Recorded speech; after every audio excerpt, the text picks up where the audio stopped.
arguing that the original amount was unaffordable. On December 15, 2022, the defense claimed Marvin was not a flight risk since he had surrendered his passport and had never missed a court date. His lawyer also argued that the kidnapping charge lacked strong supporting evidence and that the state's case was weak. Several witnesses testified during the hearing, and the judge ultimately agreed to reduce the bail to $10,000, though Marvin was still required to wear an ankle monitor and have no contact with minors, including his own stepdaughter. After paying the reduced bail, Marvin was released under house arrest.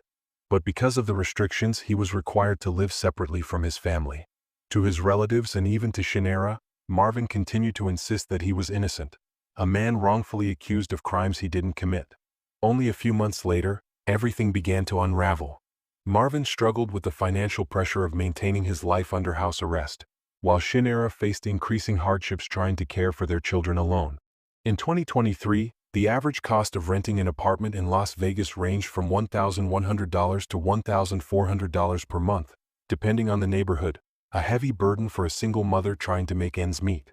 By November 2023, after being evicted from her temporary home, Shinera made the fateful decision to move back in with Marvin, believing he was innocent and that he would never harm their children. She thought the family could rebuild, that love, faith, and understanding could overcome the storm that had taken over their lives. But that trust would prove to be fatal. On December 11, 2023, just one day after Shinera's 34th birthday, tragedy struck. That morning, Marvin's brother, Jason, made a desperate, panicked call to police, a call that would lead officers to one of the most horrific crime scenes Las Vegas had seen in years. The night before the tragedy, Marvin had confided in his brother that his life was falling apart.